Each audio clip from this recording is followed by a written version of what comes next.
And now, aviation weather around Alaska. Hello, I'm National Weather Service Meteorologist Peter Chan with your Alaska Aviation Weather Outlook on this Monday, June 2nd, 2025. And to set things up, as of this Monday late morning, we have a couple areas of low pressure here along the eastern central Aleutians. It'll dumbbell back up into the southeast part of the Bering. These systems have some breezy conditions and rain with them, especially pushing into areas of the southwest coast and into the western Gulf. By Tuesday morning, we expect IFR conditions along the northern Gulf Coast, Prince William Sound, eastern Kenai to off of Kodiak Island in the western Gulf. Also back out areas inside of Bristol Bay in the southwest, as well as down out across much of the central northern Bering from St. Paul through St. Matthew and St. Lawrence Islands. The interesting thing is as we come up through this early midweek period is that low will bring a frontal system and some rain and breezier conditions over the southern portion of the mainland. There's going to be another low come up out of the North Pacific so that by Wednesday morning it'll be located somewhere here just outside of Cook Inlet in the western Gulf and between the Kenai Peninsula and Kodiak Island. And this is just going to keep a occasionally wet, breezy, and cooler than normal pattern going on across much of the state. Meanwhile, in the far north, there's going to be some snow set back in here along the spine of the Brooks Range and the higher elevations here as we get in the later Tuesday and Wednesday. So not a whole lot of change in this overall pattern. And by Tuesday afternoon, the daytime, we tend to see the ceilings lift higher. So we get into either VFR or MVFR. We're looking at VFR across the Panhandle on Tuesday afternoon. Still some areas of IFR, intercoastal mountains of the northern Gulf Coast and surrounding Prince William Sound. And back to the west, IFR, places like Gamble down through St. Matthew, Nunavik Island, and just east of St. Paul. For Wednesday morning into Wednesday afternoon, there could be a few scattered thunderstorms popping up across the middle interior, especially in the middle Yukon Valley.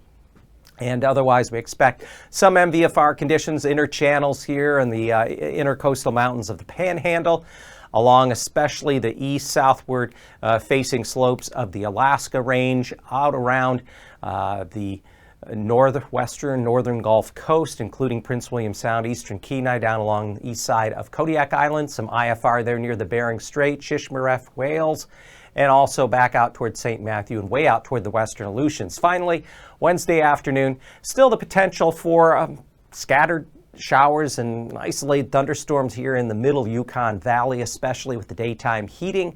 We expect IFR conditions as that moisture and frontal system pushes a little further east.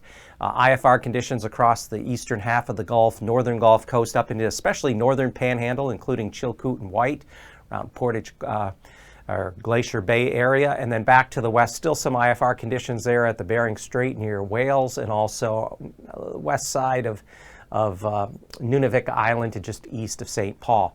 Anaktuvuk Pass on Tuesday is looking to start out VFR, becoming MVFR midday afternoon. Same thing, Adigan Pass VFR to start out, becoming MVFR as we go through the day.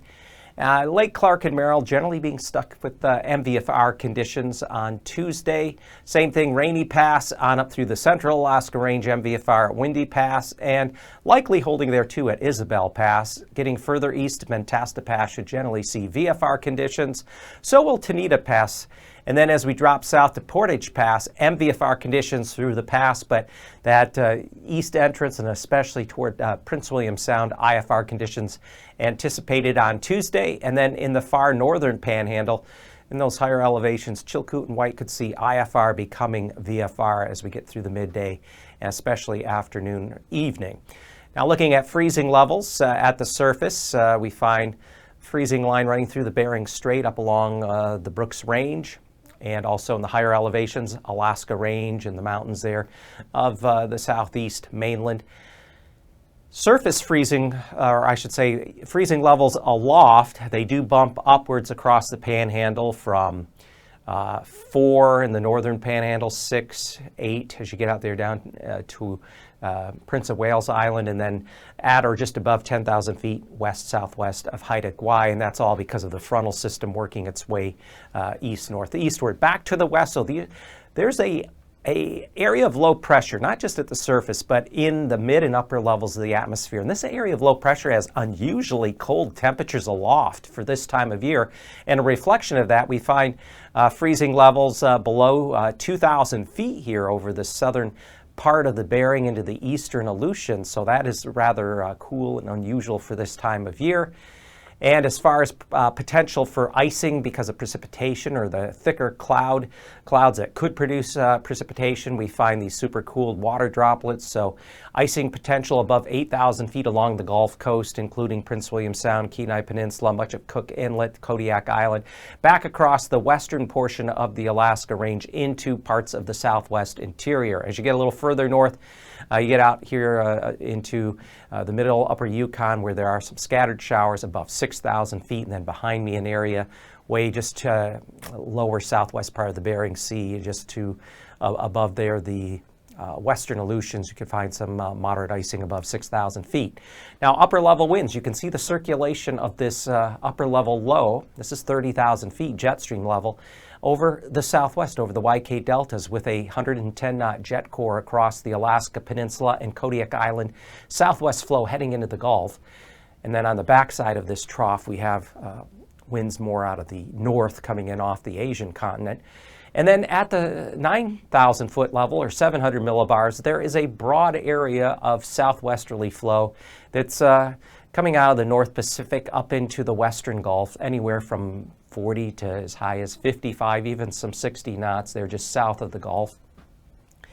And then at 3,000 feet, we find some winds especially out over the lower Gulf, North Pacific, 35 to as high as 40 knots. And there's even also some localized winds to 35 knots along the north slope out of the southeast. So those are some areas. We expect turbulence potential with this frontal system and that wind layout that surface to 5,000 feet. There could be some moderate turbulence on Tuesday.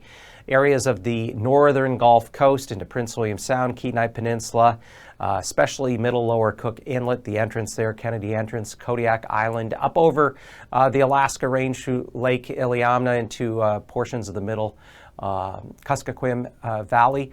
And there could even be some isolated moderate turbulence near the Lisburn Peninsula with those southeasterly winds there between Cape Lisburn and, say, Point Lay. And that's the way things are shaping up for turbulence on Tuesday.